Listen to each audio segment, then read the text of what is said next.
All right, ladies and gentlemen, let's have a quick conversation with the snack cakers real quick, all right? Good to see you, good to see you. This is a bonus video, as I've already done a video earlier today, and in that video, I went over the transcript, and I went over the text messages, and I asked you guys very specifically, is there anything, any evidence at all, that could make you say, okay, Kohlberger did it? Now, keep in mind, I'm not a guilter. But sometimes I like to test the audience to see what side of retardation are they. And we'll talk about that a little bit more. I'm JB Gunner. This is Crime Time, because there's a bonus video today.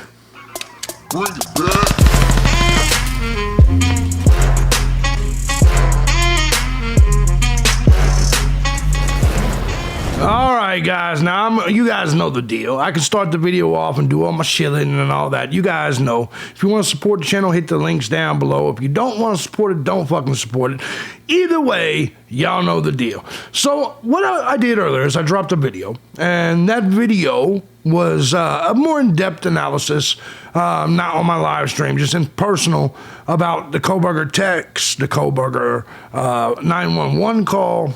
And I said, you know, yeah, if he bought the knife, I believe that if he bought the fucking knife from Amazon, if he bought a K-bar from Amazon and then maybe went to Dick's Sporting Goods and bought a mask, okay, that would swing me towards the guilty position. Now, of course, we don't know that happened. And of course, everybody, when they read some shit or they learn some shit that doesn't make sense to them, they always make up a story. So I asked you guys, all right, you guys, is there any way that you guys would ever say Kohlberger is guilty? And we're going to take a look at some of the comments here today. We are going to take a look at some of the comments. Before we do, though, I want to say this, okay? There are two types of people in this community. There's the extreme bootlickers, like a couple of YouTubers we know, which all they do is follow what the police say, and they all call themselves investigates. JLR investigates. Gray Hughes investigates. They don't investigate shit. All they do is tell you the same official, like these are the same type of motherfuckers that believe one bullet hit JFK, left 7 bullet holes between him and Connolly up front, right? They're that type of motherfucker.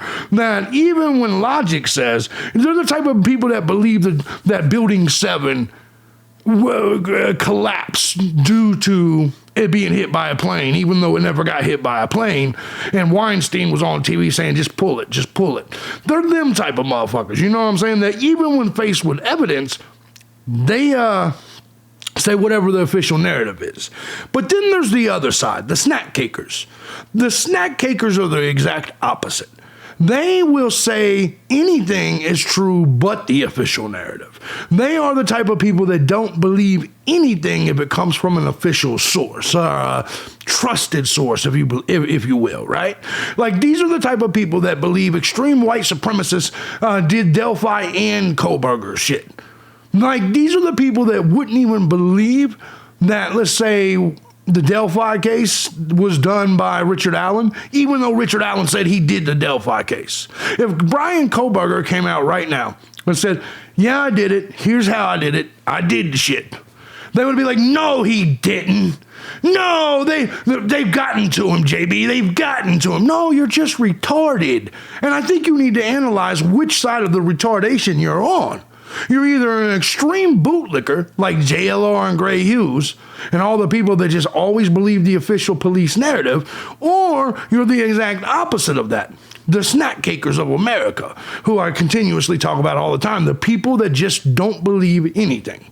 And they're like, no, I think there was tunnels under the house because some YouTuber in a clown costume told me so. And Ravioli told me that there's all kinds, this conspiracy happened, and he backed it up with facts. There is no facts other than the documentation that we have released. I just want to make this clear. The only thing that are factual that we know of, that we can say, okay, this is on paper in court documents, those are things that can be considered facts. Your weird theory is not a fact. It is a theory. Now, I'm not even saying the theory is good or bad, but it's a theory. So I asked people, what would it take? And by the way, Going back to this, I just want to let you guys know, I'm nothing against these people, but I know what they're doing.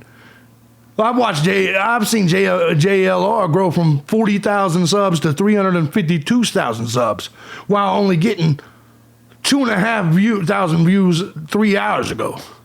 Meanwhile, Harsh Reality 3 hours ago has 3.9 thousand views. Make that make sense.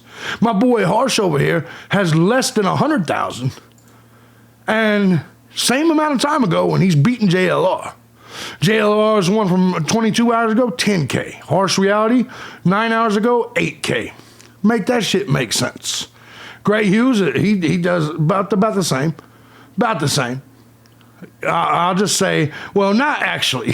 Not actually. But anyways, I'll just leave that alone for now. Everybody has their different people that they watch and all of this. I'm showing you the extremes. Harsh Reality is more like myself. He looks at things from both vantage points. He's an innocent till guilty type of guy, but he's not an extremist. Like, it has to be a conspiracy. He's just not. All right, so let's go here to some of your answers. Now, remember, I asked you, I was like, would anything, what's your thoughts? Would anything convince you he did it? How did the cop know to ask about a 20-year-old? The age wasn't asked till later. Well, I can answer your question, Pam. We didn't get the full transcript, ma'am. If you remember the chat logs and you understand, the information we got was not complete. There was things clearly redacted. Because if you look at the phone call, that was too quick. That was too quick a dialogue from them to call and the police to come and go, and they're there and they're already looking at the dead body. Clearly, in the dialogue, there's shit that was held out. Now, I understand your thought process. How did they know she was 20? Chances are they had a conversation that they cut out of there. That's the answer to that question. So it's actually a pretty simple answer. I have a few retroactive questions for the MPD that are unrelated to this video. At a press conference early in the investigation, you told the public that the murders were a result of a targeted attack. When asked how you came to this determination, you responded with, "You're just going to have to trust us." Fast forward to your arrest of BK. If BK wasn't on your radar on that day, you told the public that the murders were a result of a targeted attack, and BK had no known connections to the victims or the house. Then how could you have possibly determined that the murders were a result of a targeted attack? Now, let me respond to that. We don't know absolutely for sure that he didn't have connections. Yeah, the defense said that in court, and that's more than likely the case. But I just want to remind you, we don't know for sure yet that they had no connections. The Kohlberger's attorney said they did. And by the way, I choose to also believe that. But we don't know for sure. That would be my answer to it. Here we go. Did BK leave a note outlining who he had targeted and perhaps why? I highly doubt it. On 11/13 on 2022, a vandal alert was issued and lifted 30 minutes after it was issued. If you had no suspect on your radar and you had absolutely no way to know the true motive behind the murders, then how did you determine it was safe enough to lift the vandal alert? They probably didn't. They probably just didn't want people to not fucking go to school. How did you know that there wasn't another similar attack in progress in the area? After all, these murders occurred around 4 a.m. allegedly, and 911 wasn't called till noon, giving the victims plenty of time to bleed out, I imagine. Yeah. My take on that is they were bullshitting. When they said, "Hey, man, there's nothing else to worry about," I think they were just bullshitting. You know what I'm saying? I don't think they meant that at all. I think what you're trying to do is prevent a panic. That's my answer to that. I think they were probably trying to prevent a panic or something of that nature, so they just lied to you. You know what I'm saying? For the most part. Okay, let's see. You claim the murders occurred between 4 a.m. and 4:25, and that those murders were committed by BK, yet in the PCA for the arrest of BK, you claim to see his vehicle on camera in motion at 4:04. You also have a statement from a witness who claims to have heard commotion that sounded like KG playing with her dog right at 4 a.m. Care to explain that? I could probably explain it for you. That when people's time frames weren't necessarily right. You understand what I'm saying? And by the way, remember, I don't necessarily think it was BK. But when some drunk bitch says, I heard him about 4 a.m., that doesn't mean it happened at exactly 4 a.m. You see what I'm saying? Like, you guys are taking the documents too literal when you're talking about hearsay or you're talking about time frame that people, like, you can ask me anything that I've done in the last 6 months, and I probably can't tell you the exact time that I did it. You know what I'm saying? I probably can't tell you the exact time I've done I can't even tell you the exact time I was born, bro. So, you know what I mean? And why? Because I drink and I don't pay attention to shit like that. And even when I do, when I look at it, like right now, it's 6:33. If you were to ask me, hey, JB, what time were you saying this exact thing on the video? My answer would be 6:30. Around 6:30. You know what I mean? When did you make this video? Around 6 o'clock. And it's 6:33. Do you see what I'm saying? So, like, you got to realize, man, you're comparing what they are claiming on video and what drunk people said. Or are you implying BK is some type of magician? Because if his car was seen on camera at 4:04 doing loops around the neighborhood, which in itself is difficult to believe, then the earliest BK could have been at the house would have been 4:10. Well, I don't know about that. I don't know if the earliest he could have been there at 4:10. Several phone calls were placed from the cell phones of KG and Maddie Mogan from 226 to 252. And those calls went unanswered. It seems like things had started to go sideways about that time. Or they could have just been drunk. Or they could have just been drunk Kaylee could have just been trying to get some dick. True story. It was to her ex-boyfriend, right? Or her boyfriend. She could have just been drunk trying to get some dick. Did you ever think about that? You know how many times motherfuckers try blowing up my phone at 2:20 in the morning? Shit, and I got a girl and they still do it. Because they know I'll still fuck if I'm awake and I see it. Let's go ahead. But anyways, during this time period and extending past 3 a.m., 2 of your undercover officers were conducting what seemed to be a bogus alcohol stop on Taylor Avenue. Okay, what was bogus about the alcohol stop? What was bogus about the alcohol stop? They were stopping kids who were drinking. There was nothing bogus about the alcohol stop. You see how you guys just kind of make things up? It was a bogus alcohol stop. No, it's a college town at 2 o'clock in the morning.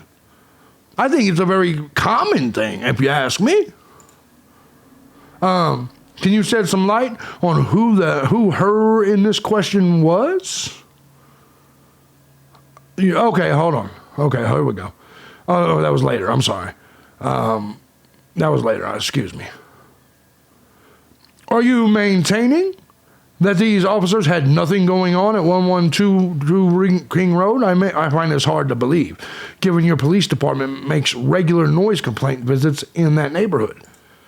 Yeah, but there was no noise at that house at that time, because they were just coming in. One of your officers can be heard asking the question, did you get her, on one of the police body cams that recorded the bogus alcohol stop? Okay, these questions are weird.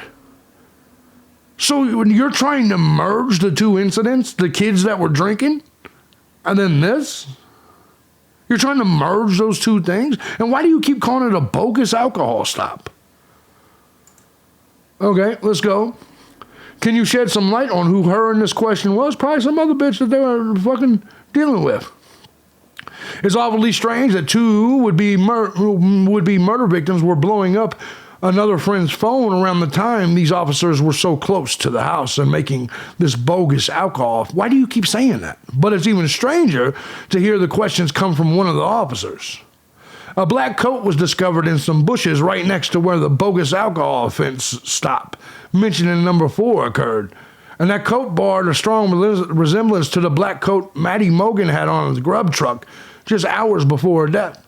We have visual confirmation that the black coat was found where it was found because some local reporters recorded two individuals with the word police etched into the back of their coats, pulling the coat out of the bushes, looking through it and returning it to the bushes. Okay? Can you provide the identities of the individuals who was looking through the coat? Is there a reason the coat was entered into evidence instead of being returned to the bushes? Are you maintaining it was a coincidence that this coat was discovered in the exact location of the bogus alcohol stop? See, your entire premise is that the alcohol stop was bogus. Like, that's so goddamn weird. Like, I don't understand why you think there was like a fake alcohol stop. Like, what, this is that shit I'm talking about. What evidence do you have at all to lead you down that, it wasn't a real alcohol stop, JB? Well, sure it was. Sure it was. The last call from KG's phone to JD's phone was placed at 2:52 a.m. How do you know? It can be observed on one of the officer body cams at the stop mentioned in number 4 and 7. Okay, hold on. Were you able to determine the identity of these people? Is there a reason why officer opposite the officer whose body cam recorded the individuals running by shed his light into the body cam that recorded the individuals running by? Or was that inadvertent? Are you talking about the other kids that people saw? You understand it's a college town. There's going to be, on a Saturday night, there's going to be all kinds of kids walking around. Drunk and shit. And then they see the cops fucking with them other people, and they're like, oh shit, we better get them fuck up out of here. Anyway, it can be observed that one of the officers, blah, blah, blah. One of the officers' body cams at the stop mentioned 4 and 7, that the officer's body cam started recording at 2:53 a.m., and the car the officer was in began speeding towards the individuals who would ultimately be stopped for the bogus alcohol stop mentioned in 4 or 7.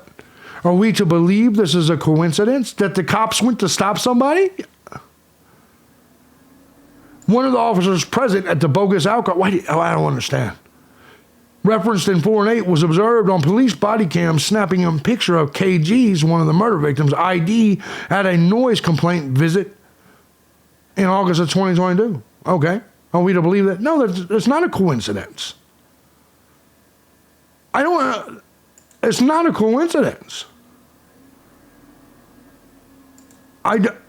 Okay, so you think that 2 years prior to this, they took a snap of her ID and that led to her murder? Come on, bro.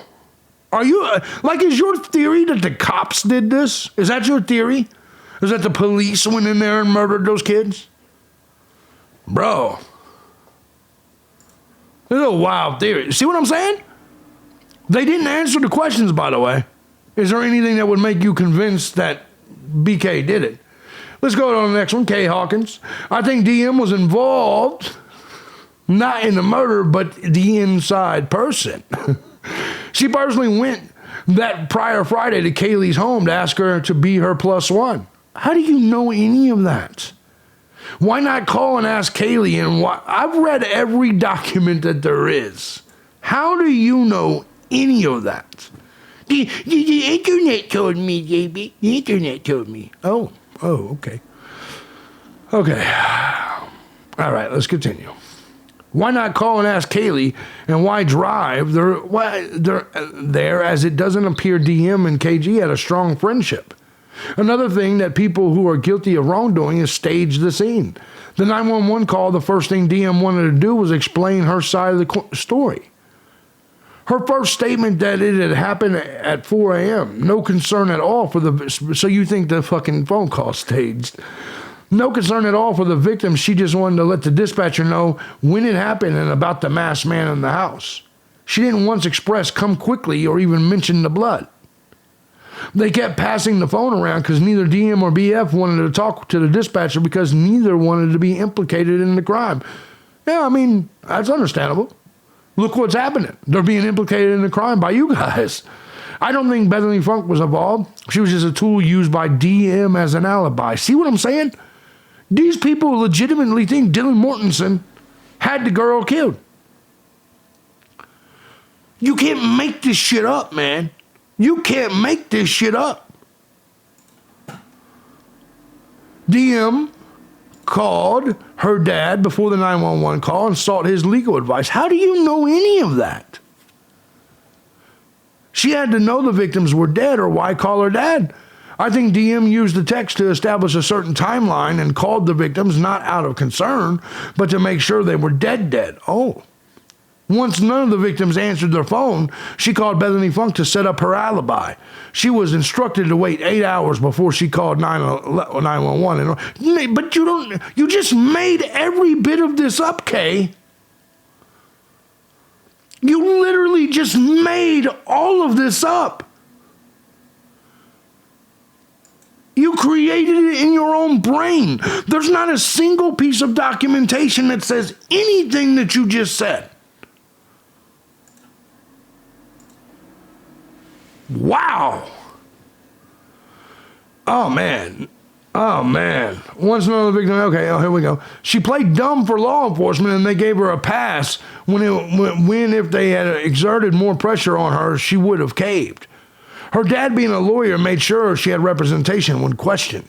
I think her boyfriend Quinn possibly involved, as he made it to a point to post his whereabouts on social media before attention made it bear down. Everybody posts on social media. Somehow I knew you would have Pavarotti in here. I lean towards Pavarotti, the revealing theory as to what happened. Oh, man. Oh, man.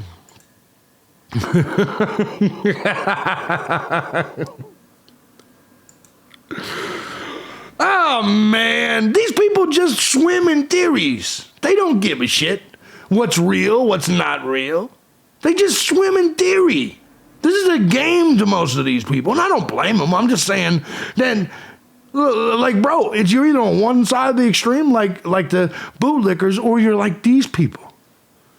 My crowd is the fucking snack cakers. They just sit there and watch true crime with the bowls of popcorn and their snack cakes, and just like, ooh, and come up with new mysteries. Jesse says if Dylan and Bethany were named Doug and Brad, they'd be behind bars right now. For what crime? That was me trying to talk like JB. No, I would never say something that ridiculous. For what crime would they be in jail for? For what crime would they be in jail for? As if I wasn't confused enough, I'm even more confused from this 911 call. Very strange. Yeah, I mean, it is a confusing call. A lot of bank accounts for college. Yeah, it was a lot. Respectfully, the girls didn't go back upstairs and see Xana and Ethan based on these documents. It seems Hunter and Jay and his girlfriend Emily came over after text from DM, and Hunter went upstairs. The document says Hunter told them to call 911 and reported an unconscious. What document said this? What document said this? Also, Ethan's brother has said publicly online that he is grateful for Hunter not letting anyone go inside to see that. I think Hunter was trying to keep them calm enough to call 911. Also, I think DM typing screwed, not scared, was scared. That's a good point. That's a good point. I'm scared, though. Makes sense. True. She didn't want to go out of her room to run downstairs. And Bethany saying it's better than being alone. Put that in context. Lastly, I believe Evan was someone saying Ethan in the background of the call. Just my opinion, but it makes more sense saying unconscious person if they never saw it, and this was their present tense impression of what was being relayed by Hunter. Guess we will find out at trial. I really want to know what happened, what the Joan Fabrics purchase was for. I already know that. I didn't know that was a store. Mike Hawk says, care to explain how the police officers, none of which who were at the scene, remarked to the 911 dispatcher that the age of the unconscious person was 20, yet the age of the person who hadn't been revealed to the dispatcher until later in the call? Well, maybe he was on the scene and they had already told him. I suppose the MPD officers are psychic, huh? Well, you got to use some form of logic in this. It was stated earlier in the call that she was 20 years old. Yeah, you got to use some form of logic that there's part of this transcript and shit like this we're not hearing, we're not seeing. Come trial, hearing the 911 call will be interesting to hear the tone of the voices, seeing the police body cam when they arrive on scene, and then crime scene photos. Yeah, I agree. It will be very, very interesting.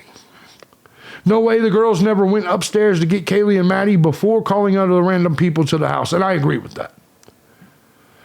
Mike says, even if BK did order a K-bar off Amazon, I still wouldn't be convinced that he committed the murders. If you find something else other than an obviously planted knife sheath at the crime scene, so you see, his premise is all off. Like, and it goes back to this is what I'm saying. You can't change the extremist's mind no matter which side that they're on. To him, even if it shows Brian Koberger bought a fucking knife sheath, a K-bar and all of this, doesn't matter. The one that was at the scene was planted. The one with his touch DNA on it, yes, that one, that was planted. So this guy clearly just needs video of Brian Koberger doing it, or he didn't do it. And this is the shit I'm talking about. Some of you people, I don't think, take it in your head to say, okay, maybe I'm the crazy one. Maybe I'm the nuts guy. You know what I'm saying? Like, and I think that it's healthy for all of us to look at our opinions and say, am I out of line? Am I out of line? Am I the crazy one? I think all of us, including myself, should do that.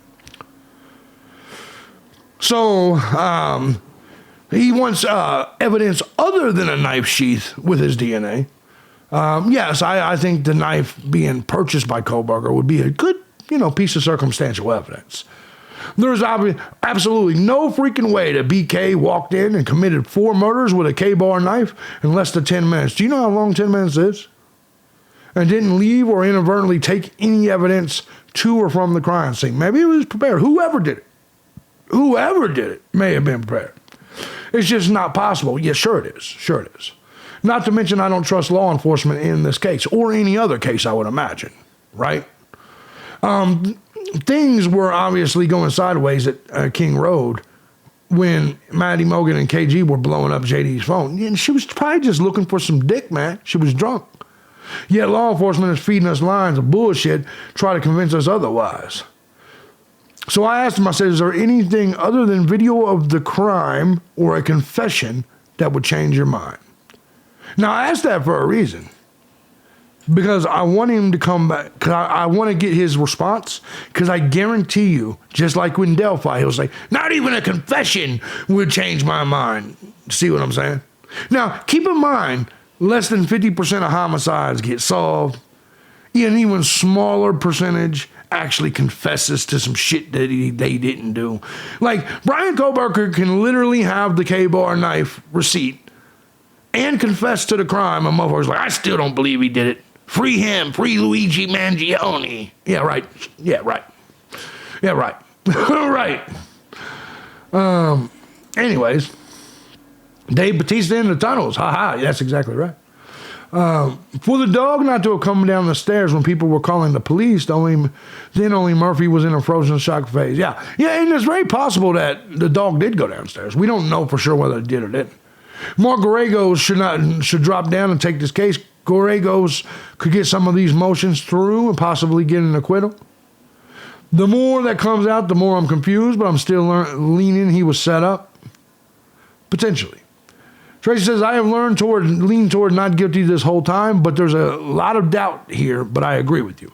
If he bought the K-bar knife off Amazon or an Under Armour mask, he's absolutely toast. Thank you for being a sane motherfucker here.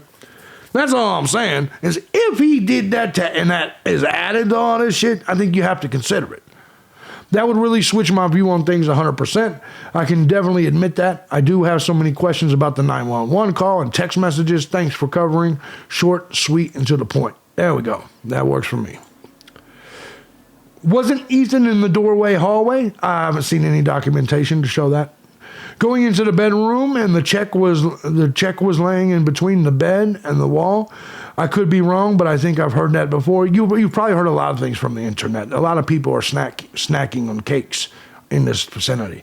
A lot of people sit on here and lie and also tell you all kinds of rumors. Because it gets clicks, man. It gets clicks. Do we know for a fact Ethan was blocking the door? I know I've heard a lot of people say that. No, we don't know for a fact. Let's see here. Or in the hallway, they found blood on the sheet, a mixture, and neither was a match for Brian. That's not true, Gretchen.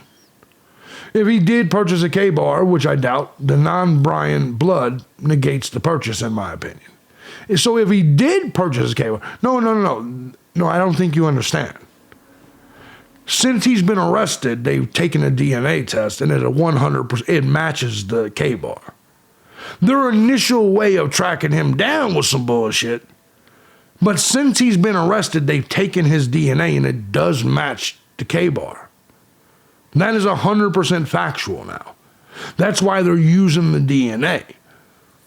Do you understand what I'm saying? They didn't have his DNA before. It was just family DNA. But now, once he got arrested, they were able to get his DNA, which they said matches the K-bar.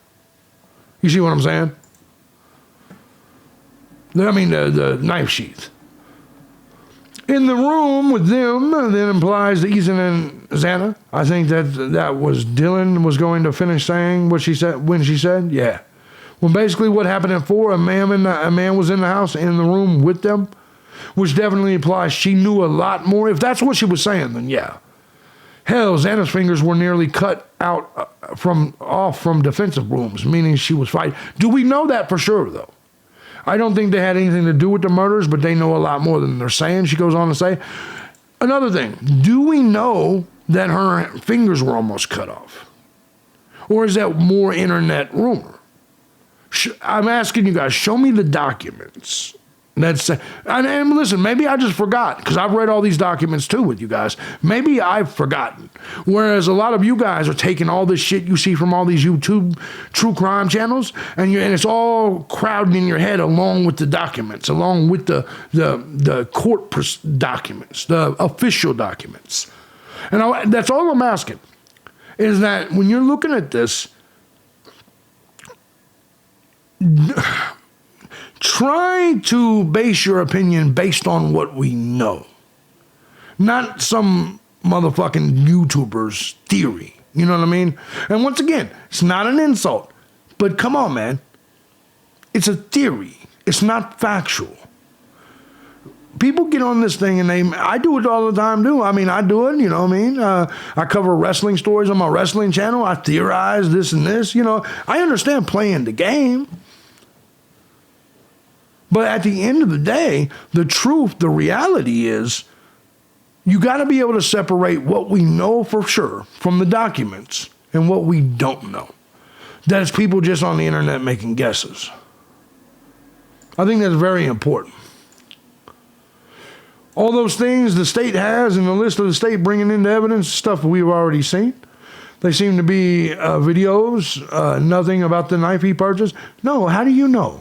Vonda, we haven't seen the receipts. We don't know what's on the receipts. We don't know what's on the receipts, Vonda.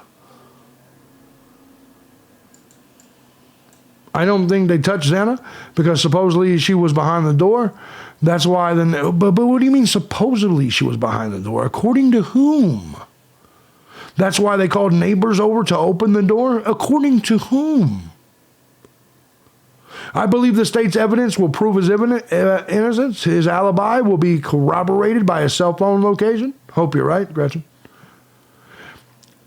I feel like the BF part about Xana was a question. Like she was actually asking DM if Xana was wearing all black. Like DM had said something already. And DM, I do believe there's part of the conversation that we didn't hear. Here goes Mike Hawk again. I do think the text messages were staged and and that Maddie Mogan and Bethany Funk were sending text messages back and forth to make it look like they had no idea what was happening.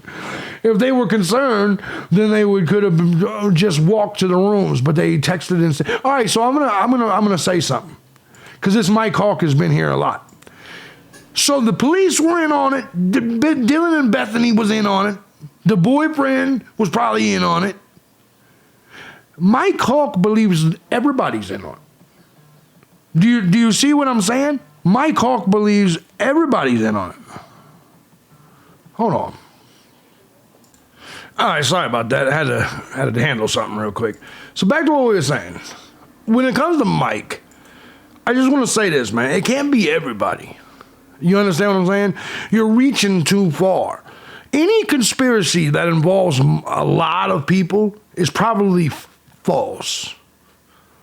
Like, you can have some people in a conspiracy, but everybody is part of the same conspiracy. It's both the girls, the cops, and the boyfriends, and all this shit. You see what I'm saying? I think that when you catch yourself in these situations, you got to be able to, ask yourself, am I going too far? You know what I mean? There's nothing wrong with asking questions, but my point is that I think that you have to legitimately ask yourself, am I going way too far with am I so far extreme that I refuse to believe anything other than all these extremities? I think Brian Kohlberger should be found not guilty, but I admit that it's possible he did it. For you people that can't admit that it's possible that Brian Kohlberger did it, I think that you're a lost cause. A lost cause, because you're saying, I'm sticking to my story, and no matter what evidence I get, I'm not going to believe it. I'm just going to believe it's a conspiracy. And I think that when you do that, then you're pretty much no good for the conversation anymore. You know what I mean? Does that make sense? If they were concerned, then they could have just walked to the rooms, but they texted instead for plausible deniability. You don't know any of that. You just made it up. It gives them an out for waiting so long to call 911. They were involved in some capacity. I'm just not sure how. Well, I guess it is what it is. Several people that were there weren't from the house, so not everyone is fucked up. How does no one say her fingers are hanging off or she's stabbed all over? Because maybe her fingers weren't hanging off. This is all just gives me more questions. Me too. The prosecution may have the actual knife and surveillance footage from him dropping it and driving it to the lake. I agree. It's possible. I believe it's very, very possible. What was the vandal alert? The college, when they said something. Oh my fucking God, says Paco. Brian Kohlberger DNA blood is eliminated from everything. It's not eliminated from everything. No, and they're saying exactly. No, it wasn't eliminated from everything. You're completely wrong. They took his DNA at the police station. It matched what was on the knife sheath. Bro, I don't think you quite understand that. That Brian Kohlberger, they have his DNA now. He's there.